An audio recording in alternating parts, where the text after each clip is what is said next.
Bonsoir à tous. Donc, nous avons le plaisir de vous accueillir dans l'hôtel de la Rotonde de Christine Kirchner. Je vais d'abord commencer par la remercier pour son accueil, pour cette petite fête de Noël du club, comme chaque année. Oui. L'année dernière, on l'a fait après Noël, je crois. Avant, après, c'est pareil. Merci à tous d'être venus. Je vois qu'il y a des gens assez diversifiés, des membres permanents du club, mais aussi des personnes qui viennent pour la première fois, qui pourront peut-être se présenter. Alors, le programme de la séance, si j'ose dire, c'est évidemment, avec l'intervention de Stéphane Guillot de Provence Promotion, on a prévu un petit flash, un petit séquence sur les pôles stratégiques de la région, de manière à montrer un peu quels sont les potentiels et bien sûr quels sont les... Alors, je rappelle juste rapidement pour ceux qui ne connaissent pas que le CAFAP est membre d'un réseau de clubs franco-allemands qui sont 10, on dit toujours 10, 11, 10 dans en France, 10 en Allemagne, et qui organisent aussi chaque année une rencontre internationale. Donc c'est pas seulement le club à Aix, c'est aussi à Montpellier, c'est aussi à Francfort, à Munich, à Düsseldorf, à Hambourg, et puis en France, il y en a aussi à Rennes, à Paris, à Toulouse. Et donc il ne faut pas hésiter à solliciter, dans le cadre du réseau, de solliciter parfois des contacts pour les sociétés, les membres qui s'intéressent auprès de certains clubs en Allemagne. Je ne dis pas qu'à chaque fois ça marche, mais vraiment parfois on peut mettre en relation avec des entreprises membres, des clubs, à Düsseldorf. On a déjà fait des conférences aussi, des conférences communes avec des intervenants qui ont fait l'aller-retour entre la France et l'Allemagne. Des conférences aussi, des rencontres patronales entre patronat français et allemand, syndicats, etc. Voilà. Je vais peut-être passer la parole d'abord à Christine pour qu'elle vous dise un petit mot, puis je vais présenter un peu l'hôtel de la Rotonde peut-être. Alors, ça fait plusieurs fois qu'on vient ici. Christine, c'est une grande fidèle du club depuis qu'elle est à Aix, et je la remercie pour ça. Et voilà, elle fait partie des membres permanents, noyau dur, et c'est bien évidemment de lui faire un peu aussi la promotion à l'occasion. Merci. Bon, alors bienvenue à l'hôtel Rotonde. Ça me fait grand plaisir que le CAFAP soit venu encore une fois. C'est déjà la deuxième fois à Noël que vous êtes là. Donc peut-être ça devient une petite tradition de venir à l'hôtel Rotonde à Noël, éventuellement. Christine, elle a entièrement rénové l'hôtel depuis qu'elle a repris. Commencé par les chambres et puis elle a terminé par l'espace du hall d'entrée. Et donc c'est tout récent en fait cette rénovation et je trouve que c'est vraiment très plaisant et bien réussi. Bravo. Merci. Beaucoup de coups. Voilà. Alors moi je voudrais juste, pour ne pas vous tenir beaucoup plus longtemps avant d'avoir la présentation, se montrer patient. Pas sûrement, elle est passionnante parce que moi je la connais un tout petit peu quand même. Voilà, juste vous rappeler un peu les manifestations qu'on va faire en 2016, parce qu'on a commencé déjà un petit programme, bien sûr. Un bon programme, oui, qui commence à être assez étoffé. Alors, nos Stammtisch, on va les continuer. Pour ceux qui ne connaissent pas, c'est en fait les déjeuners conviviales qu'on organise toutes les 6 semaines à peu près, en alternance sur Marseille et sur Aix, parce que les Marseillais nous ont demandé aussi d'être un peu plus présents sur Marseille, ce qui est très bien. Ces déjeuners ont beaucoup de succès. On essaye de faire découvrir un lieu et ensuite on déjeune ensemble. Alors on a été effectivement au centre La Baume. D'ailleurs, je remercie aussi Cathy qui a apporté l'écran. Ce n'était pas une mince affaire, donc merci beaucoup. Centre culturel La Baume, que certains d'entre vous connaissent peut-être, et avec qui on a un partenariat assez solide et amical aussi. Et puis récemment, on était voir le nouveau bâtiment de Calisson du roi René, de M. Farine, qui d'ailleurs plus à M. Farine, mais bon, ça c'est quand même lui qui nous a fait la visite. Et c'était très sympathique. Donc je vous invite à venir. Voilà, c'est des moments où on peut vraiment s'échanger dans une ambiance assez sympathique et conviviale. Voilà. Je voudrais juste rajouter que s'il y a des membres entreprises qui veulent justement faire visiter leur entreprise aussi dans l'année, ou enfin bon, après il faut l'organiser en fonction du programme, c'est aussi faisable et bien sûr, ça peut être très intéressant de présenter aussi son activité. Oui, ouais, voilà. Ensuite, il y a deux grands axes qu'on a l'année prochaine. C'est, bon, on va travailler sur l'export vers l'Allemagne, mais aussi, en fait, c'est export-import, parce que sur l'import, on va travailler avec Provence Promotion. Sur l'export, on va normalement organiser une table ronde sur l'export vers l'Allemagne, comme on a déjà fait il y a un an et demi, avec tout au long de l'année, des petits déjeuners aussi thématiques sur l'Allemagne. Donc, pour vraiment répondre aux différentes interrogations et questions qui peuvent se poser.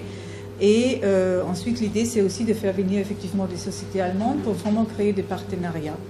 On va essayer, bon, j'espère qu'on va y arriver, mais voilà, donc on a des bons contacts et je pense qu'on a des bons partenaires sur place aussi, et en Allemagne aussi, donc ça devrait pouvoir se faire.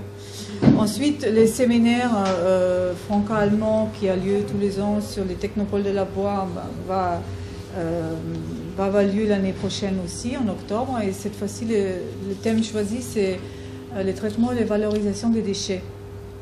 Alors, bon, c'est effectivement une thématique très large, donc il faut qu'on voit avec les différents partenaires comment on peut un peu trouver un fil conducteur. C'est de toute façon un sujet d'actualité qui concerne beaucoup les collectivités territoriales, mais aussi les communes, les sociétés et pas mal d'acteurs. Donc, je pense que ça peut être effectivement un sujet intéressant. Ensuite, on a pensé à des visites d'entreprises qui sont toujours aussi demandées. Alors, on n'a pas encore vraiment fixé. Je pense qu'il y aura sûrement une visite d'ITER qui va s'imposer parce qu'on a des demandes et parce que ça bouge quand même pas mal pour ceux qui n'y ont pas été depuis un certain temps. Là, ça devient vraiment du concret avec des bâtiments qui poussent comme des champignons. Donc, je pense que ce sera intéressant de refaire une visite d'ITER. Et éventuellement, moi, je vais penser aussi à une visite du quartier d'affaires Euroméditerranée parce que ça devient vraiment aussi d'actualité. Il est pratiquement terminé maintenant, ces quartiers-là. Hein, voilà. Donc, je ne sais pas si tu vas en dire un peu ou non. Non, pas vraiment. Ouais. Bon, un peu expliquer ce que c'est. C'est un parlerai rapidement voilà. Dans la présentation, okay. Mais c'est le plus gros projet de rénovation urbaine en Europe. Voilà. Et donc, eux aussi sont intéressés à attirer justement des sociétés nationales, mais aussi internationales.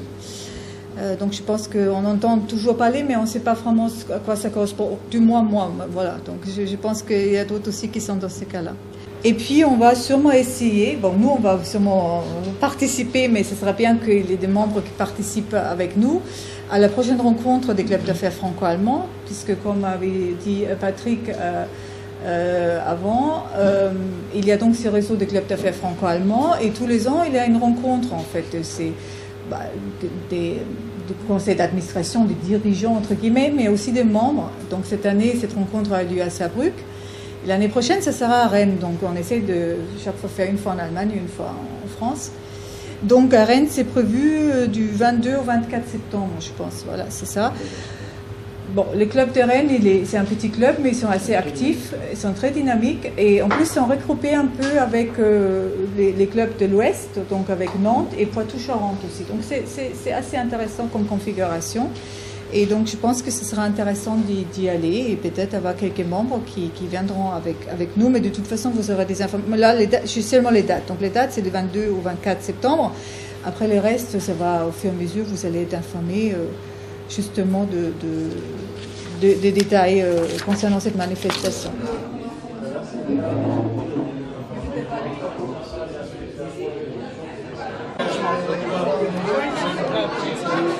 D'actualité.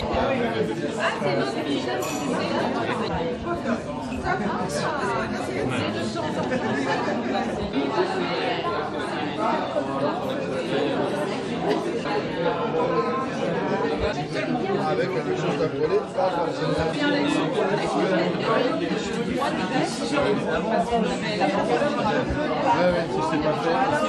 entreprises, une fois qu'elles sont sur le territoire, notre métier, c'est aussi d'accompagner ces entreprises dans leur intégration à des écosystèmes industriels, de recherche auprès des universités, les aider à recruter, les aider à trouver des locaux, les aider à s'intégrer et à en fait mettre le premier pied à l'étrier pour ces sociétés exogènes au territoire qui viennent s'implanter.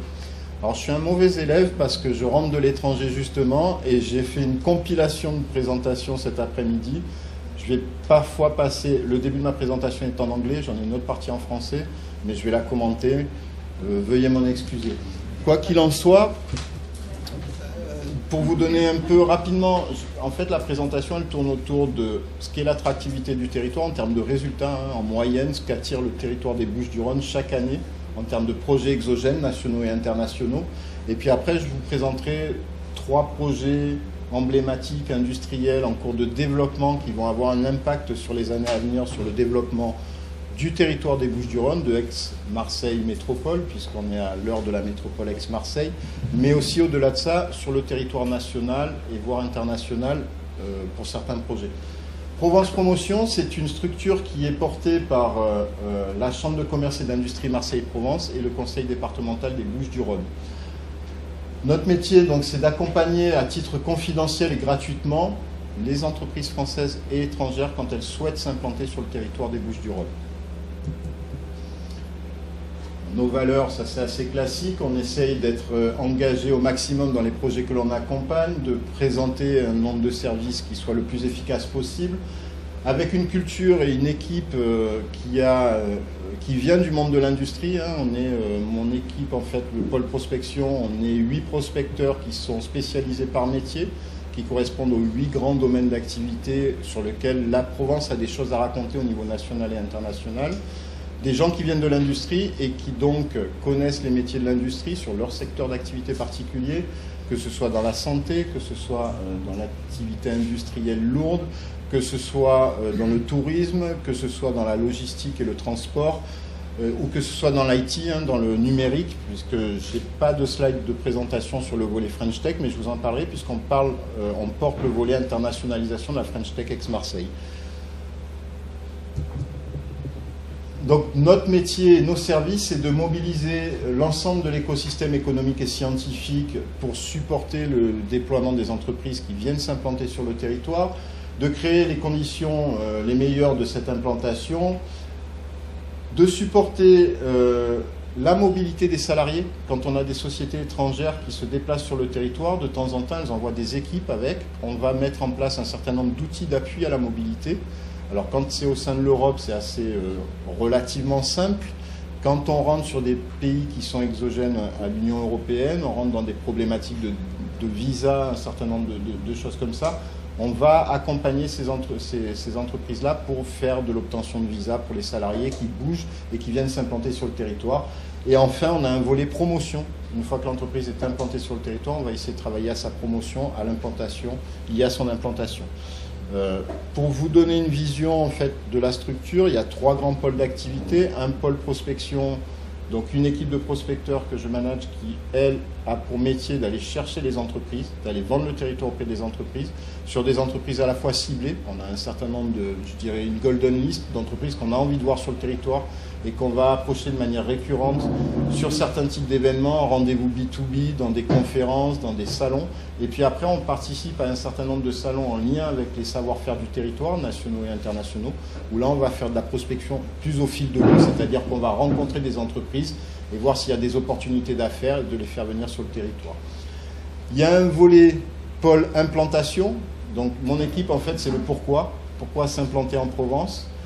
L'équipe du pôle implantation, c'est le comment. Une fois qu'on a validé le pourquoi et que l'entreprise est intéressée à nous rejoindre, le pôle implantation, qui est piloté par Laurence Solderman, va déployer l'ensemble des services d'accompagnement à l'implantation de l'entreprise, trouver des locaux, recruter des équipes, donc tout le volet mobilité et intégrer l'entreprise en question dans l'écosystème local, régional, voire national. Et puis on a un pôle promotion qui va être à la fois dédié au travail de la promotion du territoire, donc tout le volet marketing territorial, qui va nous aider à construire les documents d'offres pour le pôle prospection, mais aussi pour promouvoir, dont le métier va être de promouvoir les entreprises qui s'installent sur le territoire. Bon, qu'est-ce que la France a à offrir en Europe? Très rapidement, un classement en termes de productivité du travail qui est au regard des études internationales assez efficace.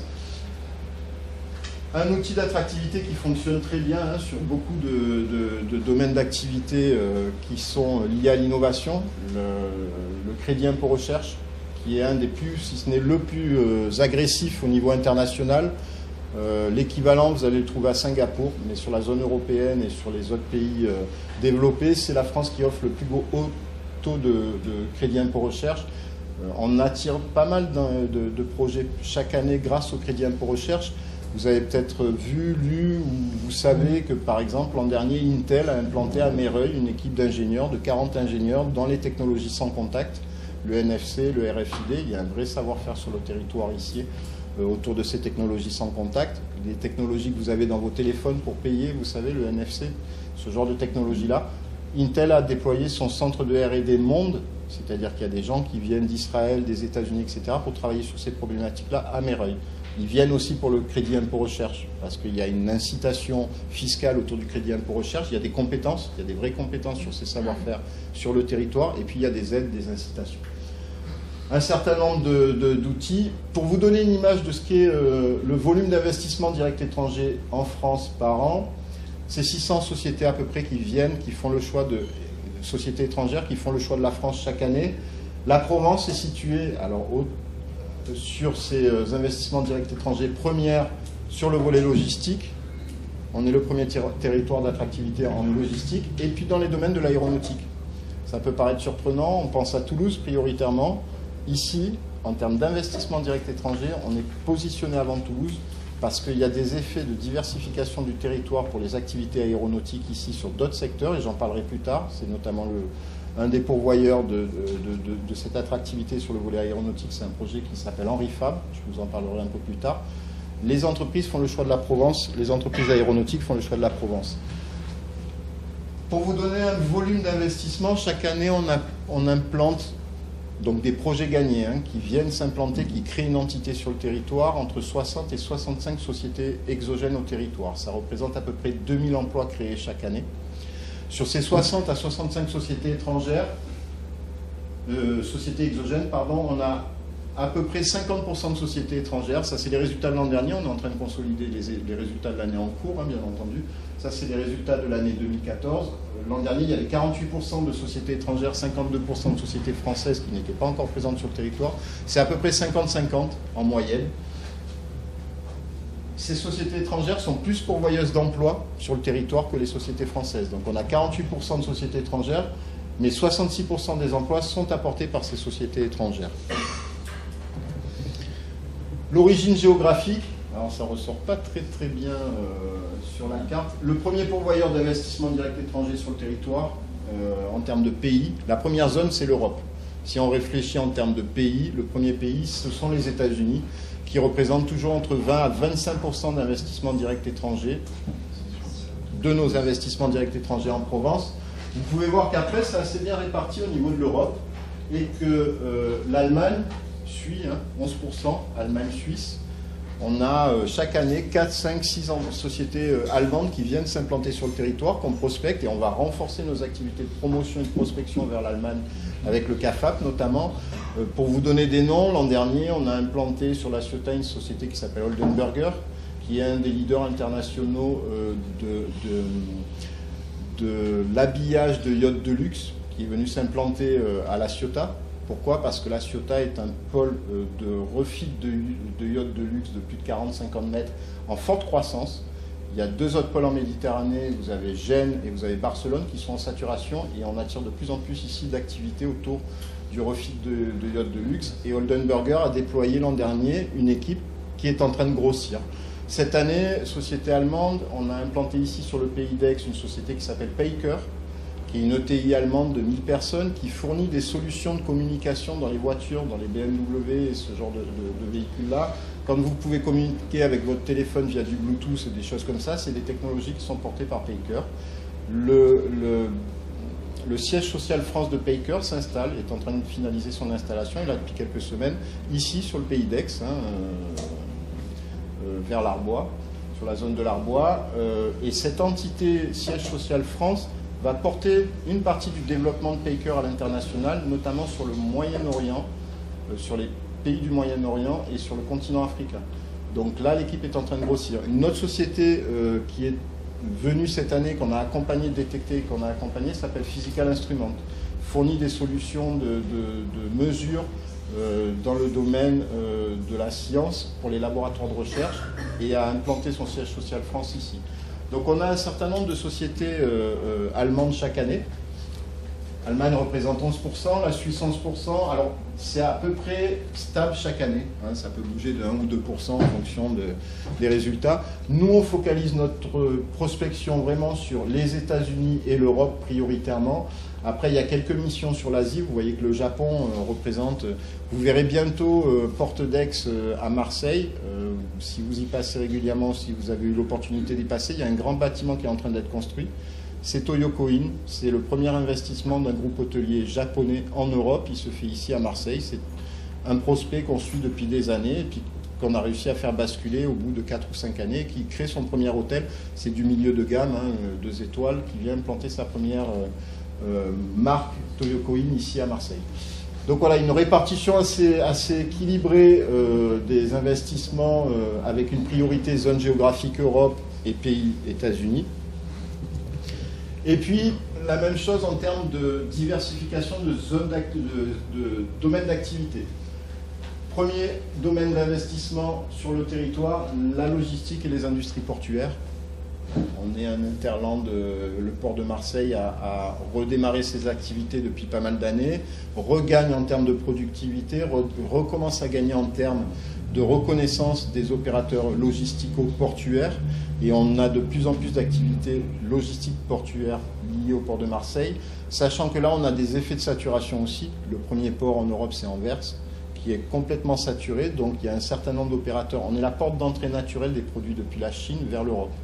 Et de plus en plus d'opérateurs, typiquement, je prends un exemple, un des gros opérateurs logistiques belges qui est leader européen, qui s'appelle Katoun Nassi, investit sur le territoire provençal, a commencé à investir depuis 4 ans et va investir dans les années à venir, plus de 250 millions d'euros sur des plateformes logistiques dédiées à ces grands clients pour faire venir des produits de Chine, mais aussi pour de plus en plus exporter des produits vers le continent africain, parce qu'il y a une croissance qui commence à se mettre en place sur le continent africain, qu'un certain nombre d'opérateurs sont intéressés par toucher le continent africain, mais veulent le faire de manière sécurisée. Et de manière sécurisée, ça reste rester en France, développer les activités en France et travailler vers l'Afrique. Deuxième domaine d'activité, après vous voyez que pareil, on a un certain équilibre en termes de répartition sectorielle au-delà de la logistique.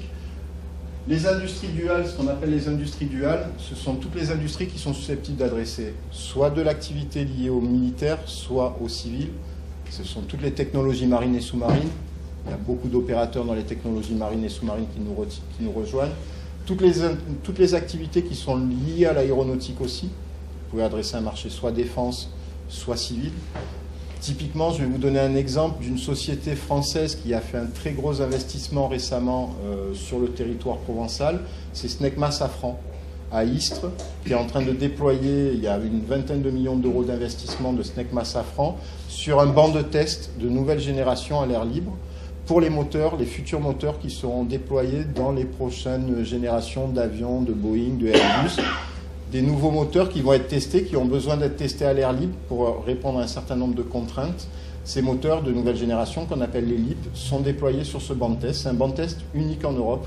Snecma a fait le choix de l'installer sur Istres et on est en train de travailler avec Snecma Safran pour faire venir un certain nombre d'opérateurs. Ce qu'il y a d'intéressant, c'est qu'on était très tourné vers l'activité aéronautique, soit hélicoptère, vous connaissez tous Airbus hélicoptère historiquement sur le territoire, soit défense. Et le fait que Snecma Safran décide de mettre en place ce banc de test sur le territoire ici en Provence fait qu'il va faire venir des opérateurs dans le domaine de la motorisation pour l'aéronautique commerciale et des partenaires pour tester ces moteurs. C'est-à-dire qu'un groupe comme Airbus, un groupe comme Boeing, etc., petit à petit vont venir tester avec Snecma Safran sur ces bancs de test les moteurs de nouvelle génération. Donc on va essayer de dérouler et de réorienter le territoire petit à petit vers ces activités d'aéronautique commerciale. Santé et bien-être, il y a un gros écosystème de sociétés dans le medical device et dans les biotech. Vous avez peut-être lu dans la presse récemment un certain nombre de sociétés qui ont signé des gros deals au niveau international avec des gros opérateurs mondiaux dans le domaine du médicament, Inat Pharma, qui vient de vendre un certain nombre de licences d'exploitation de molécules à un groupe comme AstraZeneca. Donc on attire aussi un certain nombre de sociétés, et particulièrement, alors sur le volet santé bien-être, on travaille particulièrement avec les États-Unis et avec un gros cluster qui est localisé à San Diego, avec qui on a des relations récurrentes. Le pôle de compétitivité, Christine en parlait, il y a énormément de pôles de compétitivité sur le territoire. Un qui est très actif, il s'appelle Eurobiomed, qui est dédié aux activités médicales, et on travaille Eurobiomed et Provence Promotion à chasser, à la fois à faire la promotion de notre écosystème vers San Diego Orange County, le sud de la Californie, où il y a un énorme écosystème dans le médical, mais aussi à faire venir des sociétés de San Diego. Ça fait 4-5 ans qu'on travaille avec eux, on est en train de finaliser pour l'année prochaine ou dans 2 ans, 3 ou 4 sociétés de l'écosystème de San Diego qui vont venir s'implanter en Provence. Donc voilà, c'est des actions qu'on met en place, qui mettent 4 ans, 5 ans à être portées, qui commencent à porter leurs fruits au bout de 4 ou 5 ans d'activité. Volet promotion, ça prend du temps, mais ça a des résultats. Distribution et tourisme, bon ben ça classiquement, volet distribution et puis volet touristique, on sait très bien que hors de l'Île-de-France, le deuxième territoire touristique, c'est la Provence. Et on travaille énormément d'opérateurs touristiques, nationaux, mais surtout internationaux, pour qu'ils viennent investir sur le territoire. Je vous ai parlé de Toyocoin tout à l'heure. NH Hoteles est en train de développer des hôtels aussi sur le territoire. C'est un opérateur espagnol dans le domaine de l'hôtellerie. On travaille en ce moment une société suisse qui s'appelle... suisse-allemande qui s'appelle... Movenpick. Donc on travaille le groupe Movenpick, on doit recevoir son PDG dans les semaines à venir ici sur le territoire pour l'inciter, en tout cas lui présenter le territoire et les opportunités d'investissement. Donc ça c'est des choses qu'on va construire nous par contre avec des opérateurs liés au tourisme, avec des gens qui travaillent sur la croisière, puisque vous savez que la croisière est en expansion sur le territoire aussi. On est passé de moins d'1 million de croisiéristes à plus de 3 millions en 5 ans. Donc les opérateurs croisiéristes se développent de plus en plus sur le territoire, et puis il faut donc en contrepartie leur offrir des outils en termes d'hôtellerie assez efficaces. Et puis l'économie numérique, 17%, je vous parlais tout à l'heure de Intel, mais il y a beaucoup de sociétés du numérique national et international qui viennent déployer leur activité ici, notamment de R&D et de support, parce que l'écosystème et le tissu ici R&D et le tissu technologique est assez poussé. Je vous parlais des technologies sans contact. On a un vrai savoir-faire. Historiquement, le sans contact a été inventé ici. Vous avez une grande société que vous connaissez tous certainement qui s'appelle Gemalto, qui est originaire d'une société qui s'appelle GemPlus. GemPlus, c'est Gemnos. C'est l'inventeur de la carte à puce, et c'est surtout l'inventeur du sans contact, qui a été après par des effets de spin-off déployés par des sociétés comme Inside Secure ici, enfin tout un tas d'opérateurs dans le sans contact. Donc on a une répartition assez bien équilibrée en termes de filières d'activité, et vous voyez là les grandes filières sur lesquelles on travaille de manière récurrente. Donc on a une focalisation très forte pays et très forte filière, et on travaille de manière systématique et automatique sur ces filières et sur ces pays. On n'adresse pas tous les marchés, on n'adresse pas tous les pays, on n'adresse pas toutes les filières, on travaille de manière systématisée sur un certain nombre de filières, un certain nombre de pays, parce qu'on sait qu'on est attractif sur ces choses-là. On a des choses à raconter au niveau national ou international, alors que sur d'autres domaines, on n'a rien à dire, ou on est moins bon que certains autres territoires. Alors pourquoi on est attractif ? Je suis désolé parce que c'est un peu petit. 11 pôles de compétitivité sur le territoire, dont 2 de dimension internationale, le pôle SCS, système communicant sécurisé, porté par Gemalto, ST Microelectronics, un certain nombre de gros opérateurs dans le numérique. Ça, c'est un pôle de dimension mondiale. Le deuxième pôle de dimension mondiale, vous ne le savez peut-être pas, mais c'est le pôle mer. Technologie marine et sous-marine, DCNS, COMEX, un certain nombre de très gros opérateurs, il y a des vrais savoir-faire, même en termes de recherche et développement académique à l'université. Ça, c'est un deuxième pôle. Et après, il y a 8 ou 9 pôles qui sont de dimension nationale, mais qui ont des actions à l'international. Je vous parlais d'Eurobiomed. Si on regarde concrètement Eurobiomed en termes de taille critique, On n'est pas le premier pôle dans les biotech, loin de là en France. Vous avez Rhône-Alpes qui est très puissant, vous avez l'Alsace qui est très puissant. Ça n'empêche que ce pôle-là, il est attractif et il mène des actions à l'international. Donc 11 pôles de compétitivité sur le territoire. C'est le territoire, la région PACA, là, pour le coup, hein, qui a le plus de pôles de compétitivité en France. C'est le premier territoire en termes de pôles de compétitivité. Aix-Marseille Université, c'est la première université de France. Je ne sais pas si vous le saviez, mais la fusion des 3 universités d'Aix-Marseille, hein, Aix-Marseille 1, Aix-Marseille 2, Aix-Marseille 3, qui est devenue depuis 1 an et demi Aix-Marseille Université, l'AMU, c'est le premier pôle universitaire en France en termes de nombre d'étudiants et en termes de nombre de chercheurs. Deuxième place, recherche française académique, d'accord? Donc le volet purement académique. Quand on additionne ce volet académique au volet privé, on est le premier pôle de R&D en France. Les projets importants, ITER, dont on parlera tout à l'heure, le projet Henri Fabre, dont je vous parlerai aussi tout à l'heure, Euroméditerranée, qui est le quartier central des affaires, hein, qui représente un volume d'investissement assez impressionnant quand on regarde, vient de finir sa première tranche, première vingtaine d'années d'investissement, et on repart sur un deuxième volet qui a à nouveau une vingtaine d'années d'investissement pour construire la deuxième partie d'Euroméditerranée. Donc vous voyez ce que c'est Euroméditerranée, hein, le front où on a construit le MUSEM, où se trouvent les docks, etc., etc. Donc ça va pousser, ça continue et ça va encore se développer au-delà de la tour CMA-CGM que vous voyez. On va encore étendre Euroméditerranée sur plusieurs dizaines d'hectares dans les 20 années à venir. La caractéristique du volet 2 qui va maintenant se développer sur Euroméditerranée 2, c'est que va être construite une ville durable méditerranéenne, c'est-à-dire que sont construits maintenant un certain nombre d'offres sur l'urbain qui vont permettre d'optimiser l'usage de l'énergie, mais dans une dimension méditerranéenne, puisqu'on a des spécificités. Quand on parle de gestion de l'énergie, bien entendu, ça n'a rien à voir avec ce qui peut se passer au Danemark, en Norvège ou en Allemagne. On a des vraies spécificités à gérer en termes de chaleur, etc. Donc tout le volet euroméditerranéen 2 va être construit sur ces problématiques de gestion de l'énergie dans un environnement euroméditerranéen. ITER, bon, vous connaissez French Tech Aix-Marseille, je vais vous en parler. Marseille Immunopole, c'est un cluster mondial de dimension mondiale autour de l'immunologie, hein, qui est porté par un certain nombre de professeurs de Aix-Marseille Université, volet médical. Et puis les plateformes industrielles. Donc la présentation que je vais vous faire tout à l'heure, je vais plutôt vous parler du projet Henri Fabre, des plateformes industrielles, ce qu'on appelle PICTO, et de ITER, mais je pourrais vous donner un certain nombre d'indications sur les autres grands programmes. Donc ça, ce sont les grands programmes clés du territoire qui attirent les entreprises. Notre métier, c'est d'aller vendre ces programmes, de faire savoir qu'il y a ces programmes, que certains programmes sont de dimension internationale. Et puis, il y a un certain nombre d'éléments structurels, la place de la recherche et développement sur le territoire, la présence de pôles de compétitivité qui font que le territoire est attractif. Pour résumer, Aix-Marseille-Provence, quand on regarde ce qui est en train de se passer au niveau international, ça devient un des laboratoires de la transition énergétique avec une application qui est particulière, qui est l'application méditerranéenne, comme je vous le disais.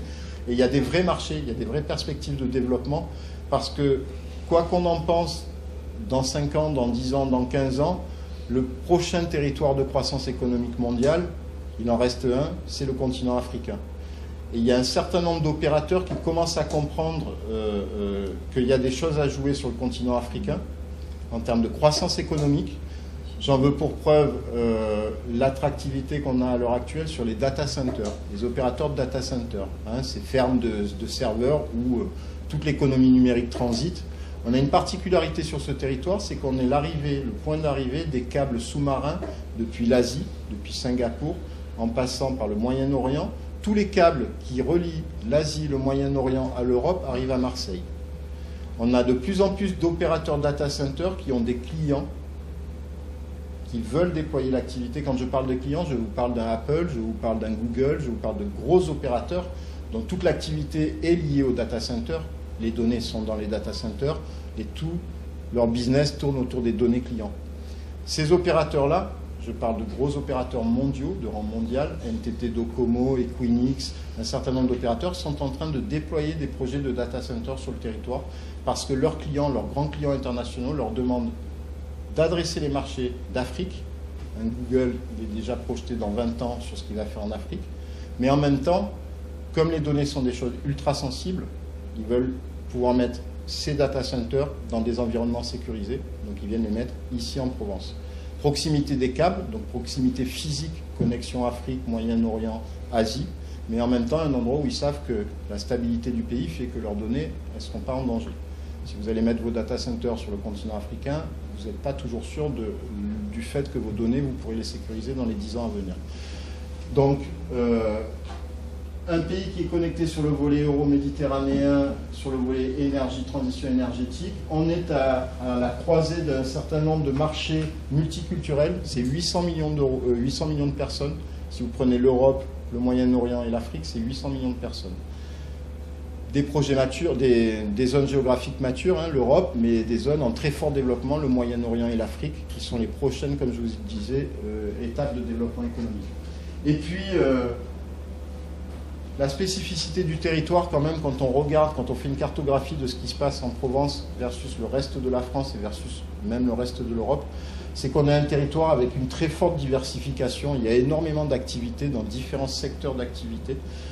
Et le fait qu'il y ait un fort niveau de diversification, avec une masse critique de champions dans les domaines en question, fait qu'on a un volet d'attractivité qui est très fort. Comme je vous disais, on est la porte d'entrée du sud Europe pour l'ensemble des produits qui arrivent pour le moment de Chine. Hein. Le fournisseur de produits de l'Europe, c'est la Chine. Et tout arrive par Marseille prioritairement. Donc un port logistique qui est très centré sur l'Europe, le Moyen-Orient et l'Afrique. Et comme je vous disais tout à l'heure, qui est le point de départ du backbone Internet vers l'Asie du Sud-Est et le Moyen-Orient. Donc tout ça, tout ce volet infrastructurel fait que les entreprises de plus en plus viennent s'implanter sur le territoire pour bénéficier de cette offre infrastructurelle. Troisième port mondial pétrolier. Une organisation de recherche de dimension mondiale que vous connaissez tous, ITER, on en parlera un peu plus tout à l'heure. Quand je vous disais qu'on voulait développer un programme qui est la cité énergétique du sud de l'Europe, il y a des programmes qui sont portés Cité des énergies par le CEA Cadarache. Hein, à côté d'ITER, il y a d'autres programmes en développement pour tester des technologies spécifiques autour des énergies, mais avec une application particulière qui est sud de l'Europe, bassin méditerranéen, Afrique, continent africain. Un certain nombre d'agences de référence internationales. Et puis, comme je vous le disais tout à l'heure, le cluster autour des énergies marines qui est de dimension internationale avec un certain nombre de grands acteurs. Et là encore, le cluster mer avec qui on travaille de manière récurrente est fortement positionné sur des partenariats internationaux.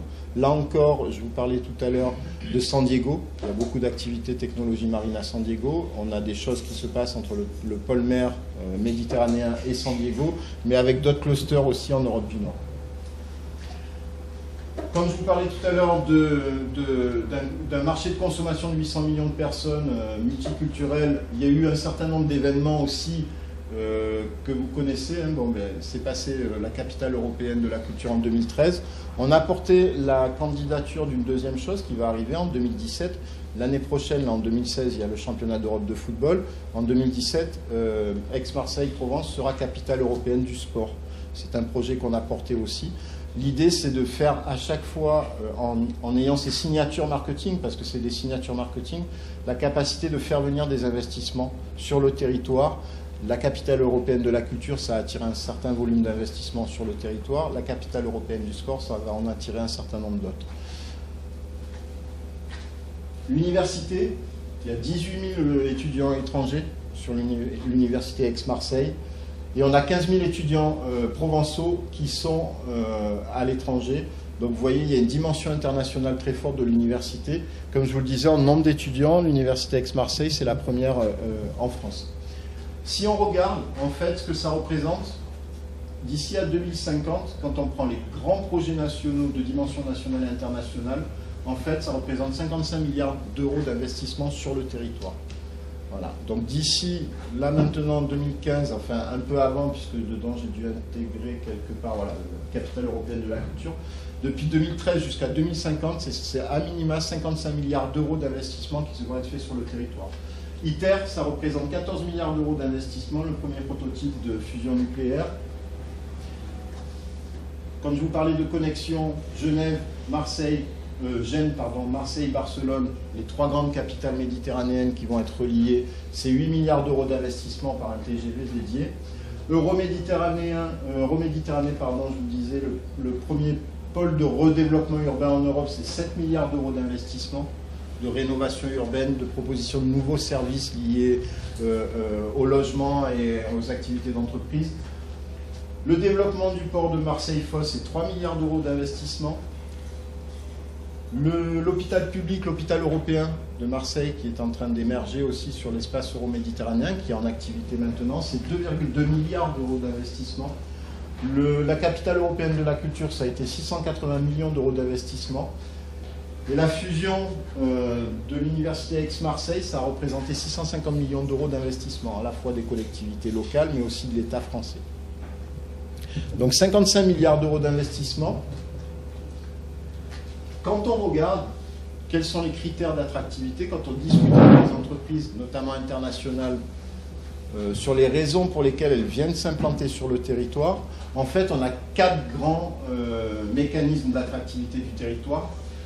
La dynamique économique, parce que quand on regarde les études qui sont faites par l'OCDE récemment, ici, le territoire, on sait qu'il y a un taux de chômage qui est relativement important, ça c'est le stock. Mais quand on regarde la dynamique, la région Provence-Alpes-Côte d'Azur et à l'intérieur de cette région Provence-Alpes-Côte d'Azur, la région provençale, c'est-à-dire les Bouches-du-Rhône, font partie en Europe des territoires, des 5 premiers territoires en termes de création d'emplois. Donc il y a une vraie attractivité forte.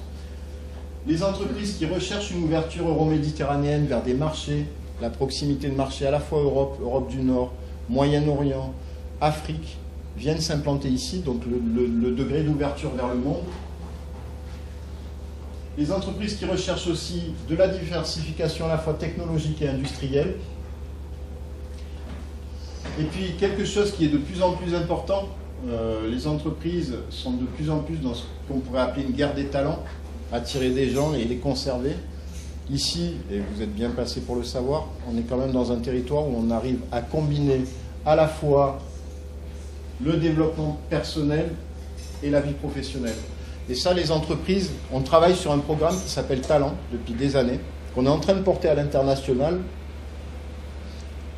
On discute avec des entreprises comme Google, comme Facebook ou des entreprises du monde industriel. En fait, ces entreprises, elles ont une vraie problématique de captation des talents et de rétention des talents. Le lieu où ces gens vivent, la qualité de vie, c'est un très très bon argument pour conserver les talents. Ici, on a la chance d'être dans un territoire où la qualité de vie est telle que ces entreprises-là prennent conscience qu'elles vont conserver les talents si elles les font venir ici. Donc c'est un des critères, ce sont les 4 critères, mais c'est un des critères importants sur lesquels on travaille. Et nous, on a un programme qui s'appelait jusqu'à maintenant Start in Provence. On allait rechercher des gens, francophones ou francophiles, là où vous avez les gros écosystèmes francophones et francophiles, à Londres, à Montréal, à Singapour, là où vous avez des Français, pour les faire revenir, créer des entreprises en France. On a un certain nombre de success stories. Supersonic Imagine, je ne sais pas si vous connaissez, c'est une belle société dans le médical qui est ici à Aix-en-Provence. Supersonic Imagine, son créateur, on est allé le chercher aux États-Unis, on l'a rencontré, on avait des actions de promotion du territoire, on l'a fait revenir ici, il est venu, il a une entreprise de 300 personnes. Là, on est en train de déployer une nouvelle étape qui s'appelle Attract Talents, où on est en train de mettre en place un vrai programme d'attractivité des talents. Au mois de février ou de mars de l'année prochaine, on va aller rencontrer l'écosystème des Français de Londres. Il y a 400 000 Français à Londres, hein. C'est la plus grosse communauté, c'est la deuxième ville de France, une des plus grandes villes de France hors du territoire français. On va aller rencontrer un certain nombre de Français qui vivent à Londres pour leur dire, bon ben voilà, il y a peut-être des choses à faire. La France, il y a beaucoup de problèmes, il y a des contraintes, mais il y a aussi beaucoup de choses à faire. C'est en train de changer. Revenez créer vos entreprises en France, revenez créer de la valeur en France. Donc on est en train de déployer ce programme Attract Talent. Notre première mission, elle se fait sur Londres dans 3-4 mois. Et puis après, on va faire la tournée des popotes. Comme ça, on va retourner à Montréal, on va retourner à Singapour, on va retourner voir la communauté des Français pour les faire revenir, créer de la richesse sur notre territoire. Bon, après, vous connaissez un certain nombre de succès mondiaux qui sont nés ici, à Marseille-Provence, qui sont des entreprises provençales, Airbus Hélicoptère, la CMA CGM, Pernod Ricard, Gemalto, Sodexo, Onet. Tout ça, ce sont des entreprises de rang mondial qui sont nées ici et qui continuent à se développer ici, même si leur dynamique de développement elle est internationale.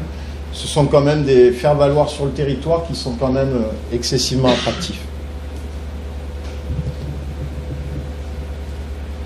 Alors, très rapidement, mais après on va y revenir de manière un peu plus approfondie, vous avez différents gros programmes industriels, ce qu'on appelle des projets structurants dans notre jargon, c'est-à-dire qu'ils vont nous aider à structurer le territoire parce qu'ils permettent de reconstruire de l'offre à la fois de formation, des infrastructures pour desservir certains types de zones, mais aussi pour attirer un certain nombre, aider à structurer le tissu économique des entreprises déjà implantées, les aider à grossir sur le territoire, mais faire venir aussi des nouveaux joueurs sur le territoire.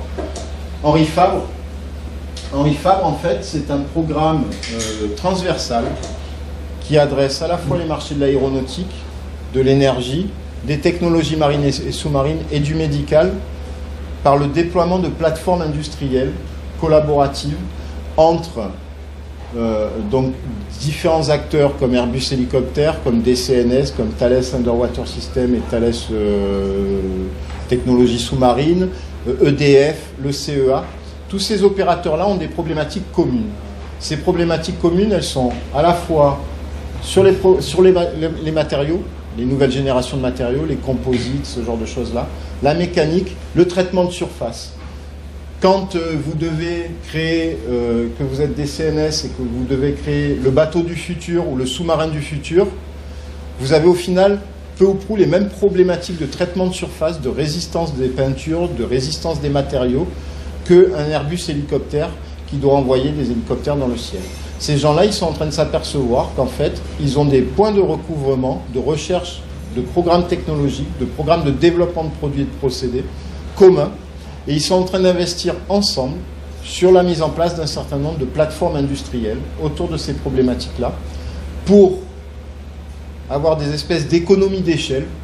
Quand on développe un nouveau matériau composite, qu'il est applicable à l'aéronautique pour Airbus Hélicoptère, est-ce qu'il peut être applicable à des CNS pour les bateaux de nouvelle génération? Ou est-ce qu'il peut être applicable dans les dispositifs médicaux quand vous devez faire des nouvelles prothèses de nouvelle génération en matériaux composites? Donc tous ces acteurs-là se réunissent, mettent en commun des outils, développent des produits ensemble et en profitent pour faire monter avec eux un certain nombre d'opérateurs de rang 1, de rang 2, de rang 3, des petites entreprises, des PME qui ont des compétences technologiques, les aident à progresser, parce que quand on a des opérateurs de rang mondial, ils ont des contraintes de rang mondial, en termes de certification, de qualité, etc. Vous êtes du monde de l'entreprise, vous connaissez ça très bien. Ces opérateurs-là, de rang mondial, décident d'embarquer avec eux sur ces plateformes collaboratives l'écosystème des entreprises locales et de faire grossir aussi l'écosystème sur des technologies manquantes sur le territoire à travers ce programme Henri Fabre. Donc les principaux joueurs, ce sont Airbus Hélicoptère, EDF, le CEA et des CNS. Picto, il y a quelque chose qui est... Là, pour le coup, les Allemands sont très en avance là-dessus, mais on va essayer de rattraper notre retard. Il n'est jamais trop tard pour apprendre. En fait, se développe beaucoup la notion d'économie circulaire. La notion d'économie circulaire, c'est quoi? C'est que jusqu'à maintenant, on produisait, on avait des déchets et on ne réfléchissait pas à ce qu'on en faisait de ces déchets, et voire on avait un certain nombre d'utilités qui n'étaient pas mutualisées sur les zones d'activité. On a des opérateurs autour de Fos et de l'étang de Berre qui sont des opérateurs historiques dans la chimie, dans la pétrochimie, etc., qui payaient très cher des utilités, de la vapeur, de la chaleur, des choses comme ça, sans jamais mutualiser les choses. Et vous pouviez vous retrouver avec un opérateur industriel qui, du fait de son activité, produisait de la vapeur, la rejetait, alors qu'un autre opérateur industriel à quelques kilomètres de là achetait de la vapeur très chère sans jamais que ces gens-là discutent. Ces gens-là, on les a mis autour d'une table, ils ont commencé à discuter et à s'apercevoir qu'ils pouvaient mutualiser un certain nombre d'utilités. Et qu'en mutualisant ces utilités, chaleur, vapeur et tout un tas d'autres offres, ils allaient pouvoir au final avoir des économies d'échelle sur leur activité. Ça a été la première étape. La deuxième étape, ça a été de dire, maintenant on va marketer une offre qui va permettre, parce que ces gros opérateurs, vous voyez de qui je veux parler, des LyondellBasell, des Total, des gens comme ça, ils ont des hectares et des hectares de terrain autour de l'étang de Berne, dont ils n'ont pas l'usage. Et ils se sont dit, ces hectares de terrain, ces dizaines et dizaines d'hectares de terrain, on va peut-être pouvoir les utiliser pour faire venir d'autres joueurs industriels, se connecter à nos réseaux de vapeur, à nos réseaux de chaleur, voir comment on va pouvoir faire grossir cette offre en termes de plateforme industrielle. Donc l'idée, c'est de faire une offre plug and play. Le plus coûteux dans le monde de l'industrie, je ne suis pas un spécialiste, mais j'écoute ce que me disent les gens de Chem1, de Lyondell et des gens comme ça. Ils me disent que quand vous montez une usine, le plus coûteux à l'installation sont les utilités. Ça coûte 30% du coût d'une installation. Donc si vous arrivez sur un territoire, sur un ensemble, une plateforme industrielle, où vous avez la capacité de vous connecter très rapidement à de la chaleur, à de la vapeur, à un certain nombre d'utilités fournies directement, vous allez faire des économies en temps, mais aussi en coût. Donc là, la deuxième étape qu'on est en train d'attaquer, c'est de dire maintenant que vous avez pu discuter ensemble et construire quelque chose, une plateforme industrielle, qu'est-ce qu'on fait venir? Quels acteurs on va aller chercher? On va être présent à la foire de Hanovre pour présenter la plateforme industrielle Picto. On est en train de discuter avec un opérateur que vous connaissez qui s'appelle Total. Total est en train de reconvertir sa raffinerie de la Med. Il ferme le volet raffinerie classique, on est en surcapacité de raffinage de gasoil et d'essence en France, pour la convertir en une bioraffinerie. Ils vont développer, ils vont investir 200 millions d'euros dans une bioraffinerie pour développer à la Med une nouvelle technologie autour de la bioraffinerie. Total, on est en train de discuter avec eux pour, en amont de la chaîne de valeur du bioraffinage et en aval de la chaîne de valeur du bioraffinage, faire venir tout un tas d'opérateurs qui vont pouvoir travailler avec Total. Tout ça, ça fait venir des nouvelles entreprises qui ont des compétences et des technologies innovantes. Le bioraffinage, on n'en est qu'au début de l'histoire. Et l'idée, c'est de faire venir et grossir ces plateformes industrielles pour développer une espèce d'industrie 2.0 sur le territoire. On a eu des problématiques de reconversion industrielle jusqu'à maintenant. Là, cette phase de reconversion industrielle, elle est passée. Là, on rentre sur une phase, je dirais, dynamique, agressive de reconversion de ces plateformes vers des nouveaux métiers liés à l'industrie. Parce qu'il n'y a pas de raison qu'on n'attire pas de l'activité industrielle ici. Donc ça, c'est le programme Picto. J'en parlerai un peu plus tard. Chem1, Lyondell Basel, Solamat Merex, GDF Suez, le Grand Port Maritime de Marseille-Provence et Total sont les acteurs avec qui on travaille sur le déploiement de cette plateforme Picto. On parle beaucoup d'ITER. Mais il y a aussi la Cité des énergies. Le CEA, à côté d'ITER, est en train de développer ce qu'ils appellent la Cité des énergies pour développer les nouvelles générations autour de la biomasse, des nouveaux outils d'optimisation d'efficience énergétique autour de la ventilation naturelle, de l'instrumentation, des nouveaux matériaux, des nouveaux usages, en lien avec ce qui se passe sur Euroméditerranée aussi, hein, puisque quand on parle de ventilation naturelle, c'est une vraie problématique sur la Méditerranée. Donc il y a tout un tas d'outils technologiques qui sont en train d'être déployés autour de la Cité des énergies avec le CEA aussi. Alors maintenant, si je vous donne une approche un peu large de ce que sont les grands secteurs industriels sur le territoire, je vous ai dit, il y a l'aéronautique, chimie, pétrochimie, l'énergie, les technologies marines, la microélectronique, l'optique photonique, les sciences du vivant, ICT, les technologies de l'information et de la communication, le transport et la logistique, et fashion and design, parce qu'ici il y a beaucoup d'activités autour du design et de la mode qui sont assez importantes. À chaque fois, ces secteurs d'activité sont portés par un pôle de compétitivité. Là, en espèce, l'aéronautique, c'est le pôle Pégase. C'est le premier secteur industriel en PACA. Il y a plus de 40 000 employés et il y a 15 sociétés de rang mondial qui interviennent dans le domaine de l'aéronautique avec 250 sociétés spécialisées de rang 1. 5 domaines d'excellence, les hélicoptères, les satellites, la simulation et les tests en vol, les drones et les dirigeables, l'aviation légère et l'aéronautique verte. Les dirigeables, par exemple, il est en train de se passer un truc excessivement intéressant. Là encore, sur Istres, l'État français a lancé, il y a 3-4 ans de ça, le programme l'industrie de demain, la France industrielle de demain. Il y avait 7 ou 8 programmes industriels nationaux avec des appels à projets. A été gagné pour le volet dirigeable, ici en Provence, la construction de nouvelles générations de dirigeables, ce qu'on appelle de dirigeables à charge lourde. La problématique, ça va être de déployer des dirigeables qui vont permettre de faire du transport de charges lourdes dans des endroits contraints. Alors ça peut paraître surprenant quand on regarde ça et quand on écoute ça. Quand vous êtes en Chine, par exemple, que vous avez les forêts septentrionales, où vous devez aller couper du bois loin, la problématique c'est de le ramener, ce bois. Les Chinois sont intéressés par la problématique des dirigeables à charge lourde. Quand vous avez des villes qui sont localisées dans certains endroits de la Sibérie, l'accessibilité de ces villes est complexe certaines périodes de l'année. Les Russes sont intéressés par les programmes de dirigeables à charge lourde. Un consortium a été construit avec des entreprises, opérateurs. À partir de l'année prochaine, le premier prototype de dirigeable à charge lourde va être construit ici, en Provence, à Istres. Les Chinois veulent investir dedans, les Russes veulent investir dedans. Il y a un vrai marché en devenir autour des dirigeables à charge lourde. Donc ça, c'est tous les projets qui vont se développer dans les années à venir autour de choses complètement innovantes. Chimie, pétrochimie, 30% des capacités de raffinerie en France, plus de 2400 compagnies, plus de 26 000 emplois. Fos-Berlavera, c'est le complexe chimique le plus grand d'Europe du Sud et de la Méditerranée. On a des compagnies de rang mondial, Air Liquide, Atofina, Exxon, LyondellBasell, Ineos, Total. Une base très fortement diversifiée sur les activités. Comme je vous le disais, la démarche qui est maintenant de passer une phase 2, c'est d'offrir de l'espace plug and play pour faire venir d'autres opérateurs sur des métiers liés à la chimie fine, pour pouvoir se connecter aux nouvelles générations. L'énergie, tout le monde connaît le CEA Cadarache, qui est quand même un des plus gros opérateurs mondiaux dans le domaine de l'énergie. Il y a un certain nombre de... le technopole dédié à l'environnement Arbois-Méditerranée.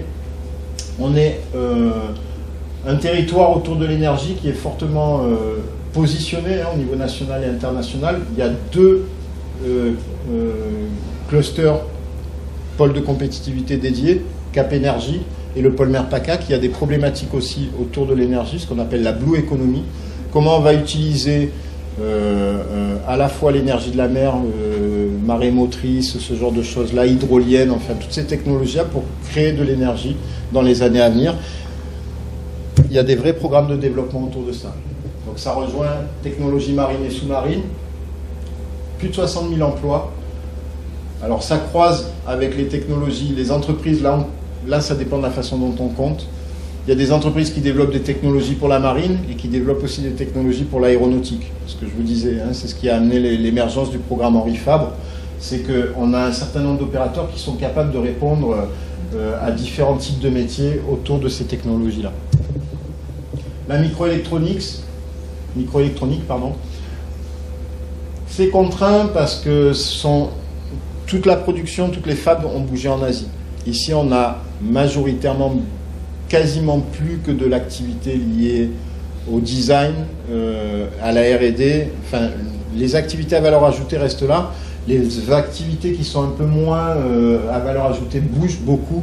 On conserve malgré tout des opérateurs comme ST Microelectronics. Pour la petite histoire, l'usine de Rousset est une des usines qui délivre le plus de rentabilité au niveau mondial pour ST Microelectronics. C'est un des opérateurs, c'est pour ça qu'elle est toujours là. Elle est sur des technologies qui sont un peu vieillissantes, mais ces technologies vieillissantes, la caractéristique, c'est que un certain nombre de métiers qui ne consommaient pas de la microélectronique il y a quelques années, dans l'industrie automobile, dans l'industrie du bien-être, dans un certain nombre de métiers, consomment en fait les technologies de l'usine de Rousset, qui fait que l'usine de Rousset reste encore un gros opérateur assez bien positionné. Pôle de compétitivité de dimension mondiale, système communicant sécurisé, qui couvre l'ensemble de la chaîne de valeur depuis la silicone jusqu'aux applications, du silicone jusqu'aux applications. Optique photonique, la région PACA, là, au niveau régional, mais la forte concentration est en Provence, c'est 30% des dépenses de R&D dans le domaine de la photonique. On est classé deuxième région en France, la première région c'est Bordeaux, c'est ce qu'on appelle la route des lasers, où il y a une très forte concentration aussi autour de l'optique photonique. Mais on reste malgré tout numéro 2 au niveau national, et avec un très bon classement au niveau international. Il y a plus de 200 sociétés, il y a 2000 personnes qui font de la recherche et développement autour des problématiques d'optique photonique. Et puis on a un certain nombre de grands joueurs, comme CESO, comme Cybernetics, comme Bertin Technologies, et des formations dédiées assez importantes. Les technologies médicales, On est la deuxième région en France pour les tests cliniques. Alors on est sur certains métiers pas très bons dans le médical, sur les tests cliniques on est très très bien positionné. 400 sociétés, 10 000 emplois, 6 000 emplois publics dans la recherche et 3 000 emplois privés dans la recherche aussi. Des laboratoires qui commencent à devenir de référence mondiale. Inet Pharma, hein, je vous ai dit, qui a signé avec AstraZeneca il y a quelques mois de ça un très gros deal, un des plus gros deals du marché depuis ces dernières années. Immunotech qui a été en partie racheté par Beckman Coulter, Prénil Bio, la PHM, les hôpitaux publics, l'assistance publique des hôpitaux de Marseille, qui est une référence mondiale dans certains domaines, et notamment dans l'immunologie. Il y a un certain nombre de professeurs de référence mondiale hein, qui sont autant pour nous de vecteurs d'attractivité, parce que dans ces métiers-là, c'est avant tout la matière grise et le savoir qui attire les entreprises. Et en l'occurrence, la PHM est un vrai vecteur d'attractivité. Un centre européen de recherche sur l'imagerie médicale, Paoli Calmette qui est le second plus grand centre de recherche sur le cancer en France, et puis comme je vous le disais, Eurobiomed qui est un cluster assez dynamique. L'IT, ben, c'est tout ce qui touche là plutôt, alors hors du volet microélectronique, à tout ce qui touche aux solutions autour de la mobilité, autour du sans contact. On a un certain nombre de choses qui sont déployées dans les savoir-faire du sans contact. Marseille a été, maintenant on est passé, mais on a été le premier site pilote en France, première ville pilote en France pour le déploiement du réseau 4G. Donc il y a un certain nombre d'opérateurs qui viennent tester des technologies ici parce qu'il y a des vrais savoir-faire. Le transport et la logistique, comme je vous le disais, c'est un très très gros domaine d'activité du territoire, hein, plus de 3000 entreprises, plus de 30 000 emplois. Des zones d'activité fortement positionnées, Clé Sud, Distriport, Saint-Martin-de-Croix, Force 2XL. Quand vous allez, avant de pénétrer dans la Camargue, vous avez certainement vu ces grands parcs logistiques. Comme je vous le disais tout à l'heure, le numéro 1 européen qui s'appelle Katoum Nassi investit plus de 250 millions d'euros dans les plateformes logistiques ici. C'est le premier opérateur, non, le troisième opérateur logistique européen, mais le premier belge, Anvers, hein, c'est une société anversoise. Quand on a rencontré le PDG il y a quelques années, il nous a dit « Moi, mes projets de développement, c'est Marseille. C'est plus Anvers, on est saturé sur Anvers, il ne se passera plus grand-chose, le port sature complètement. Les prochaines étapes de développement, c'est sur Marseille. » Bon, et puis, mode et design, j'ai une chargée d'affaires hein, qui prospecte dans la mode et le design. Il y a quand même pas mal d'entreprises, il y a 600 compagnies en PACA qui travaillent sur la mode et le design.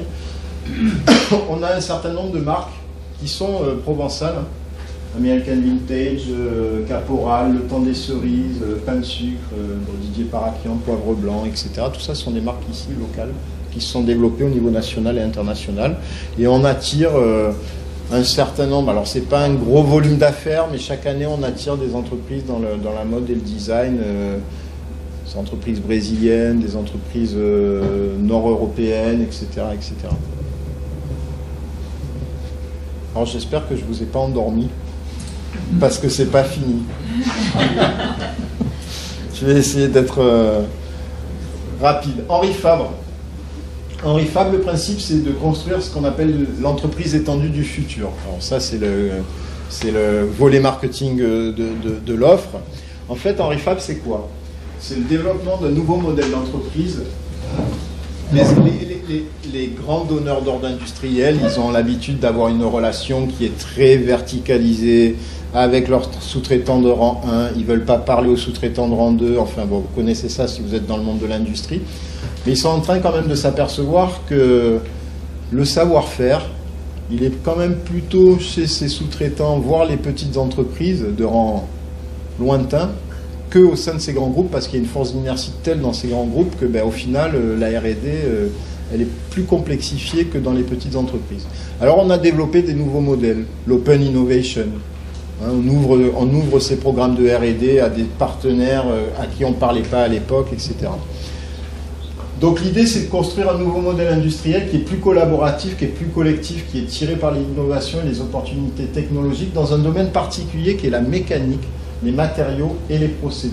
Ça, c'est le cœur de Henri Fabre. Mécanique, matériaux, procédés.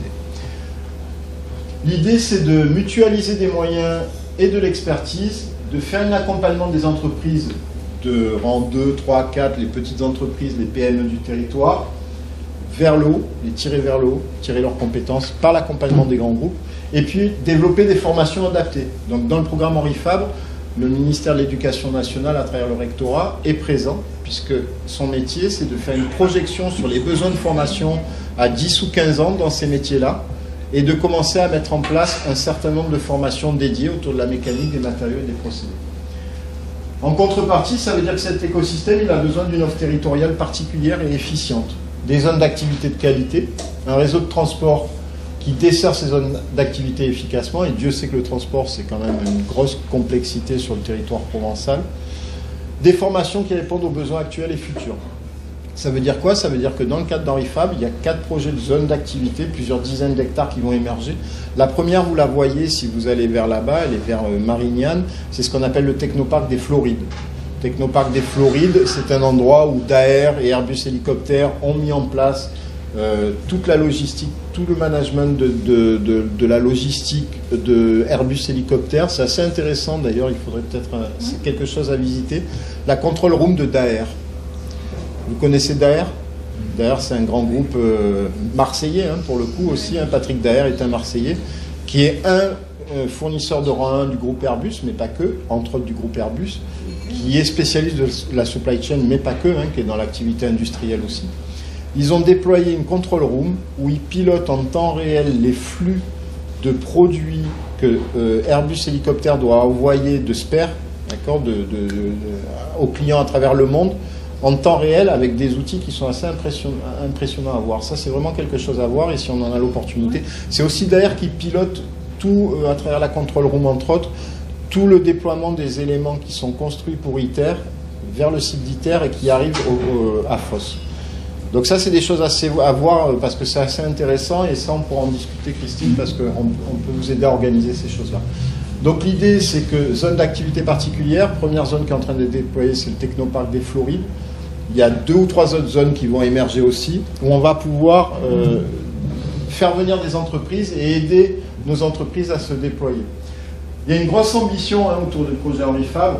L'idée, c'est qu'à 2025, il y ait 7000 emplois supplémentaires qui soient créés à travers ces programmes-là. 150 hectares de zones d'activité, donc 4 zones qui vont représenter 150 hectares. 300 millions d'euros en aménagement et infrastructure.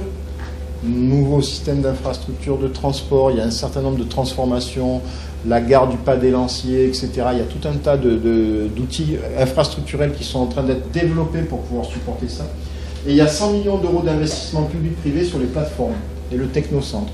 Il va y avoir ce qu'on appelle un technocentre où des plateformes spécifiques collaboratives industrielles vont être mises en place pour faire des programmes de développement de nouveaux produits et de nouveaux procédés. Ces 100 millions d'euros d'investissement public-privé, ça veut dire qu'une partie sont apportés par les industriels. Airbus Hélicoptère, EDF, le CEA investissent dans ces plateformes, achètent des machines, les mettent au lieu de les mettre comme ils le faisaient historiquement à l'intérieur de leurs usines et de leurs sites de production, ils vont mettre une partie de ces plateformes au sein d'un technocentre sur lequel des opérateurs pourront venir travailler sur des programmes de développement avec les ingénieurs de Airbus, avec les ingénieurs d'EDF, avec les ingénieurs du CEA pour développer des nouvelles générations de produits. L'offre territoriale, donc comme je vous disais, à Vitrolles, va être développée 30 hectares de zone, 20 millions d'euros de transport. Marignane, c'est la zone qui est en plein déploiement, 87 hectares de zone, il y a déjà 1600 emplois implantés là, on a implanté un certain nombre d'opérateurs, on travaille à faire venir, toujours dans la logique activité industrielle, hein. On priorise soit des bureaux d'études autour de la mécanique, soit de l'activité industrielle autour du traitement de surface, de la mécanique, etc. On est en train d'accompagner l'investissement ici, là, ça c'est ce qu'on appelle l'îlot Carmin, sur ce deuxième bâtiment. Il y a une société qu'on est en train d'accompagner qui investit, qui s'appelle STTS, société toulousaine de traitement de surface, qui est un très gros opérateur qui vient investir dans un laboratoire de caractérisation chimico-physique, c'est-à-dire analyse chimique ou physique des matériaux, des revêtements, etc., ce qui n'existe pas sur la région, qui est complètement innovant. Donc cette société toulousaine, qui est un gros opérateur du groupe Airbus, vient investir sur le territoire sur ce volet de caractérisation physico-chimique, et ils implantent ça ici. Saint-Victoré, qui va être dans les tuyaux, 28 hectares, et puis à Istres, On a 12 hectares de zone, c'est là où Snecma Safran déploie ses bandes de test à l'air libre pour les nouvelles générations de moteurs dont je vous parlais tout à l'heure, qui va être étendue à 18 hectares. Et les fameux dirigeables, alors c'est une zone particulière, hein, puisque c'est une zone militaire. D'accord? Donc on ne peut pas y rentrer très facilement. Ça, c'est ce qu'on appelle le bâtiment Mercure. Si vous vous souvenez historiquement, le fameux Mercure, le fameux avion qui a été construit à très peu d'unités, était construit dans ce bâtiment-là. C'est un bâtiment gigantesque. Si vous vous souvenez de ce qu'était le Mercure, c'était un avion monstrueux. Tout le programme de développement des dirigeables à charge lourde va être développé dans ce bâtiment-là. Parce que ça implique dirigeable à charge lourde, ça va être quelque chose d'assez maous, assez important. Et les premiers prototypes vont être développés dans ce bâtiment-là. Donc ce bâtiment Mercure, qui est un truc monstrueux, qui est inoccupé depuis 20 ans, qui servait à rien, ben, il retrouve une nouvelle vie avec ce programme de dirigeable à charge lourde. Donc je vous disais, il y a un technocentre et puis il y a des plateformes technologiques qui vont être déployées. Fin 2015, le technocentre il est en train d'être construit. Alors comme d'habitude dans ces projets, on est ambitieux et on est dans la dynamique. Je vous ai mis fin 2015, c'est ce qu'on vend aux entreprises. Quand on leur parle sur du moyen long terme. Concrètement, le technocentre il est opérationnel au mois de mars ou avril 2016. Il est en train d'être construit là. Oh, on n'a que 4 ou 5 mois de retard, donc c'est pas énorme. Mais une plateforme sur qu'on appelle Inometal, qui va permettre de développer les nouvelles technologies de fabrication et de procédés d'assemblage, des solutions robotisées d'assemblage, de formage, de détourage, de sertissage, de soudage métallique, les nouvelles générations autour du métal, pour l'industrie aéronautique, pour les technologies marines, pour l'énergie. InnoRêve, la problématique de cette plateforme, ça va être de permettre de développer les nouveaux revêtements intelligents et multifonctionnels. Comme je vous le disais, les gens de l'aéro, les gens des technomarines, les gens de l'énergie travaillent sur le développement de nouvelles solutions de revêtement. Formulation de peinture, préparation de surface innovante, projection robotisée, etc., etc. Le fameux laboratoire de caractérisation, caractériser les revêtements et les matériaux métalliques et composites. Donc ça, c'est la fameuse société dont je vous ai parlé qui investit en partie ici ce laboratoire de caractérisation. C'est des moyens complets de caractérisation physico-chimique en appui des 2 autres plateformes.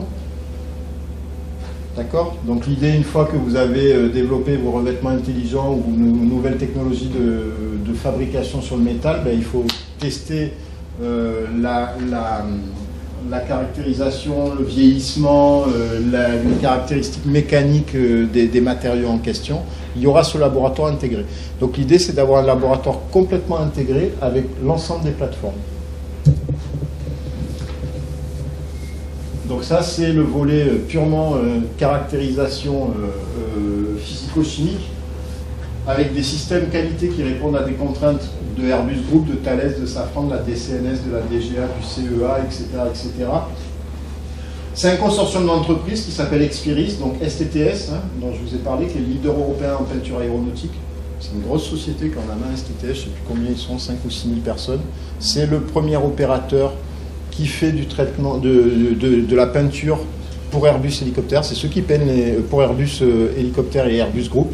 C'est ceux qui peignent les A380, A320, etc. à Toulouse. Hein. C'est leur métier, ils peignent les avions. Gaz Chimie, qui est spécialisé produits chimiques, de leur réglementation. Donc ils ont créé un consortium sur le territoire pour ce laboratoire et cette société qui va porter ces projets qui s'appelle Expiris. Et puis après, il y a des moyens qui sont disponibles déjà présents chez un certain nombre de partenaires. La fabrication additive, hein, l'impression 3D, c'est comment on va produire demain avec des solutions d'impression 3D, des pièces mécaniques pour l'aéronautique, un certain nombre d'éléments.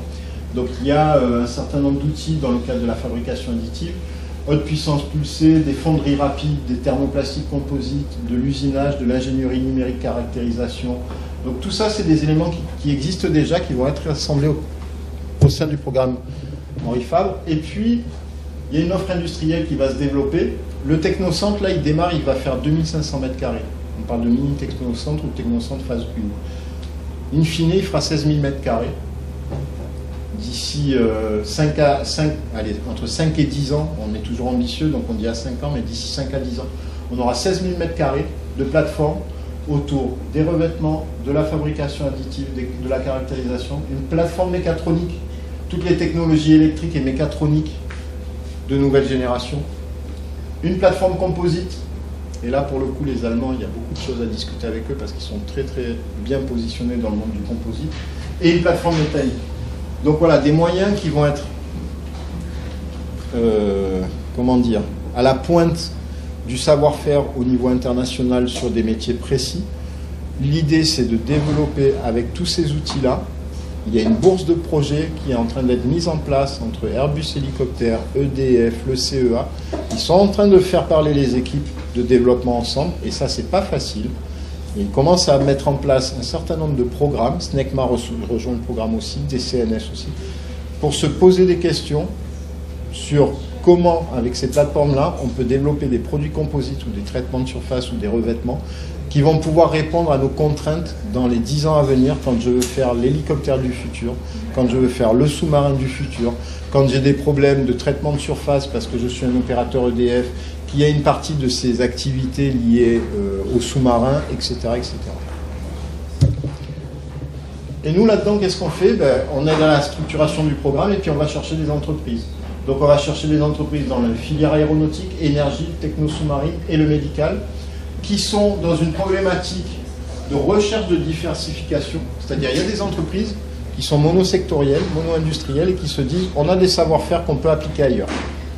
Henri Fabre est le parfait réceptacle pour recevoir ces entreprises-là et pour accompagner ces entreprises-là sur des métiers diversifiés. Vous êtes opérateur dans le monde de l'aéronautique, mais peut-être que vos savoir-faire sont applicables à l'énergie. Henri Fabre va vous aider à transiter avec un EDF ou un CEA à l'application de vos technologies du secteur de l'aéronautique au secteur de l'énergie. Qui connaissent des problématiques autour de la mécanique, du traitement de surface, des matériaux, des services avancés à l'industrie, etc. Qui souhaitent travailler au développement de nouveaux produits et procédés avec des donneurs d'ordre de rang mondial, Airbus Hélico, IDF, CA, des CNS, des CNI, et qui cherchent un site d'implantation d'activités industrielles dans des zones aidées, parce que ces zones, on peut bénéficier d'aides financières, primes à l'aménagement du territoire, aides à la réindustrialisation, etc. Au sein d'écosystèmes d'entreprises et de main-d'œuvre dynamique, parce que comme je vous l'ai dit, il y aura tout un volet formation. Ce n'est pas le tout d'avoir des machines, des supports, des technologies, il faut former les gens aussi. Donc il y a aussi tout un volet formation, la production additive, l'impression 3D. À l'heure actuelle, trouver une formation dédiée à l'impression 3D ou à la production additive, vous allez vous lever tôt. Hein. Les gens ils se forment sur le terrain, sur le direct. Donc l'idée c'est que l'éducation nationale, que ce soit du niveau BEP jusqu'au niveau ingénieur et docteur, mette en place des formations dédiées dans ces métiers émergents, dans les traitements de surface, dans la mécanique, dans la production additive.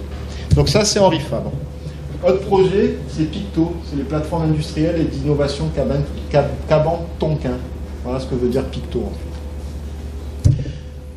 Picto, c'est quoi? En résumé, c'est 1200 hectares de zone, ça représente à l'heure actuelle 3000 emplois, c'est 17 entreprises qui sont déjà présentes, c'est 5 millions de tonnes de trafic maritime, c'est 12 millions d'euros de chiffre d'affaires pour le grand port maritime de Marseille, et c'est plus de 600 hectares de foncier potentiellement à développer. Vous voyez, je vous disais tout à l'heure, ces gros opérateurs, ils ont du foncier. Les Lyondell Basel, les Cameron, etc. Ils ont 600 hectares de foncier disponibles qui ne sont pas utilisés. Donc l'idée, c'est de développer des projets structurants. Le premier, c'est le réseau de vapeur, il est en train d'être finalisé. Comment une entreprise qui a besoin de vapeur dans le secteur industriel va venir pouvoir se plugger directement sur ce réseau de vapeur, et comment elle va pouvoir économiser entre 20 et 30% de son coût lié à la vapeur. Donc là, le premier point de mutualisation des utilités qui est en cours cette année, c'est le réseau de vapeur, mais il y en a d'autres qui sont en développement. Hein. L'idée, c'est d'avoir tout un tas d'utilités utilisables très rapidement pour un industriel qui veut venir s'implanter. Et puis, il y a une plateforme qu'on appelle Innovex, où là, Innovex, on va voir, c'est une partie de ces 600 hectares sur lequel on va venir y mettre en place des démonstrateurs industriels. Vous savez que quand les industriels développent des nouvelles technologies, il faut qu'ils les testent, ils passent à la phase de démonstration industrielle. On va dédier cette zone Innovex à la mise en place de plateformes de démonstrateurs sur des nouvelles technologies, sur des nouveaux savoirs liés à l'industrie qu'il faut tester avant de savoir si ça tient la route technologiquement. Et Innovex va être dédié à ça. Donc Innovex, c'est 12 hectares qui sont dédiés à l'innovation et aux démonstrateurs industriels. C'est ça Innovex en fait, la zone. Et qui vont être centrés sur la transition énergétique. Excusez-moi. Il y a une vraie problématique au sort de la COP21. on en a tous entendu parler, il y a une vraie problématique sur la transition énergétique. Innovex va être dédié aux démonstrateurs industriels de nouvelle génération sur la transition énergétique. Donc nous, notre métier, ça va être d'aller voir des industriels à travers le monde et de leur dire, est-ce que vous travaillez sur des nouveaux procédés liés à la transition énergétique? Est-ce que vous recherchez des espaces dédiés pour tester? Des démonstrateurs industriels. Ces espaces dédiés, ils ont des caractéristiques, bien entendu, parce qu'il faut qu'ils soient discriminants. Si on leur dit ça, ils vont nous dire, ouais, mais moi, vous savez qu'il faut avoir un certain nombre d'autorisations pour tester de l'activité industrielle. Ces autorisations, elles sont toutes prêtes à l'usage ici. C'est-à-dire que n'importe quel industriel dans le monde qui aura besoin de tester une nouvelle technologie liée à la transition énergétique pourra venir directement construire son démonstrateur. Tout ce qui peut toucher aux contraintes environnementales, technologiques, réglementaires, etc., est déjà géré sur cette zone-là.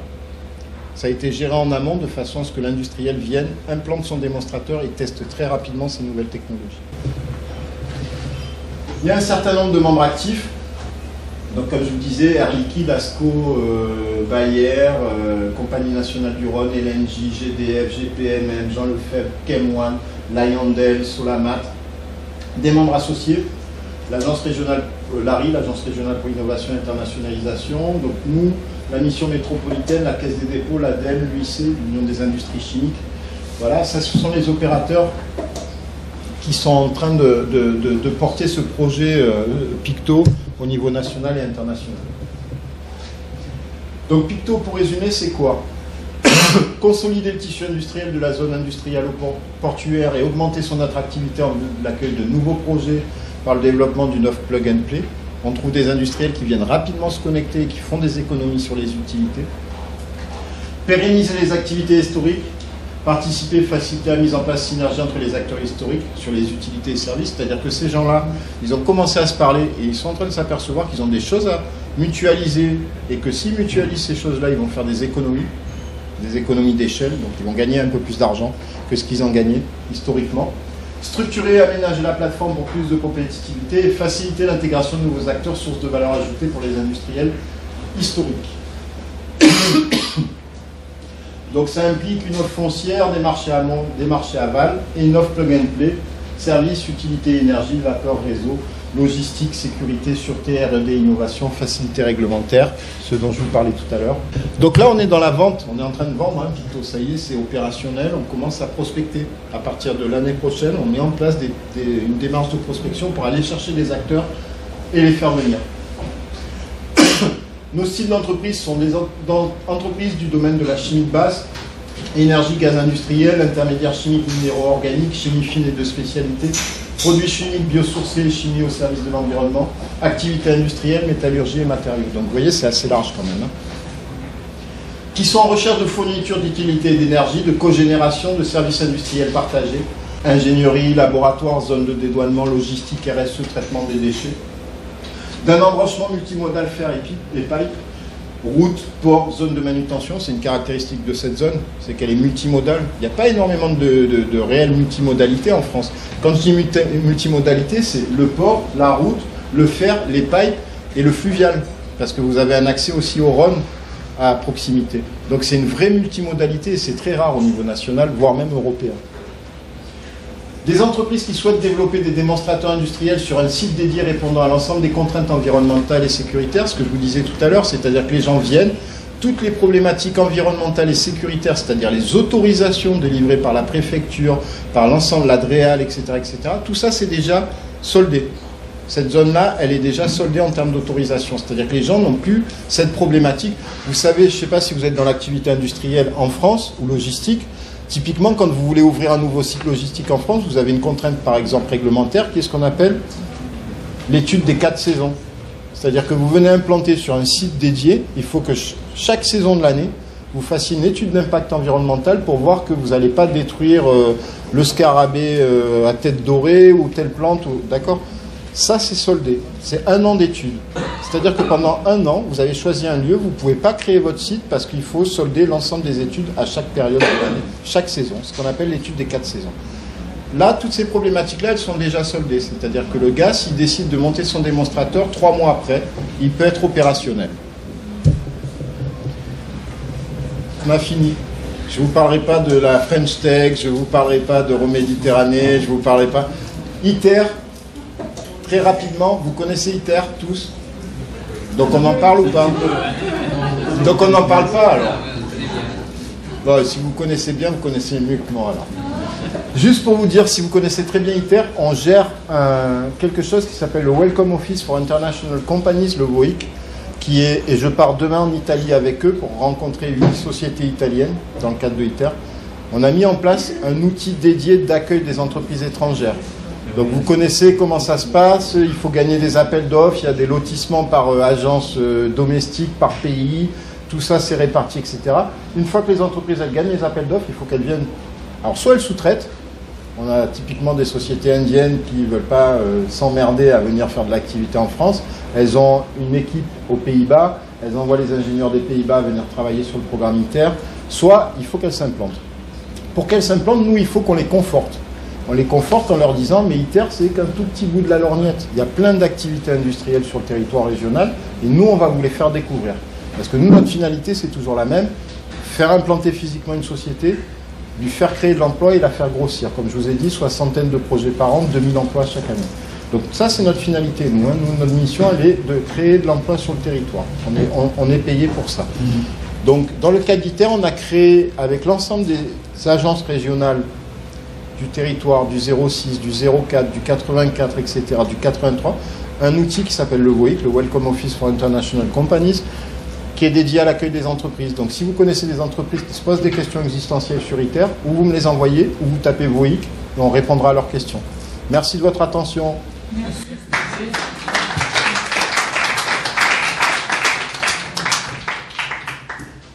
Il y a une réforme, ce qu'on appelle la réforme portuaire. Historiquement, il y a eu des problèmes sur le port de Marseille. Ça a fait perdre beaucoup de business, beaucoup de business au port de Marseille. Il y a eu une réforme portuaire qui a réformé le statut des dockers.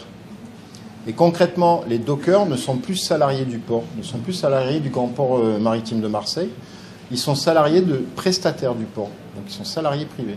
Depuis cette réforme portuaire qui date de 5 ou 6 ans en arrière, je ne veux pas vous dire de bêtises, je ne suis pas sûr de la date exactement, le port a retrouvé de l'activité en lien, voire même meilleur en termes d'efficacité qu'un certain nombre de ports en Europe.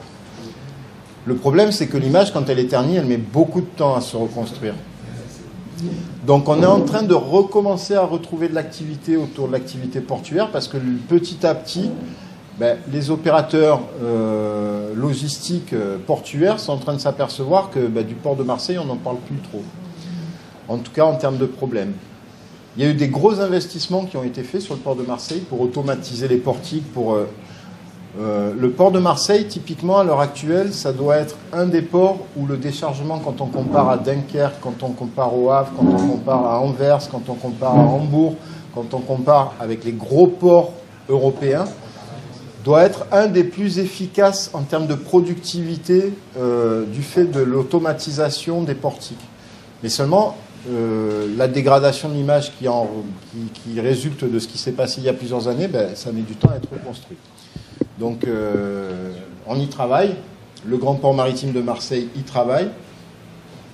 Il a à sa tête, présidente du directoire, une femme hyper dynamique qui a travaillé longtemps chez CMA-CGM, qui a été la patronne du port de Dunkerque et qui est revenue depuis 1 an et demi et qui est en train de remettre les choses à plat complètement. Donc le port de Marseille est en train de regagner de l'activité de manière assez importante, mais le delta entre ce qui a été perdu et ce qui commence à être regagné va mettre du temps à être comblé.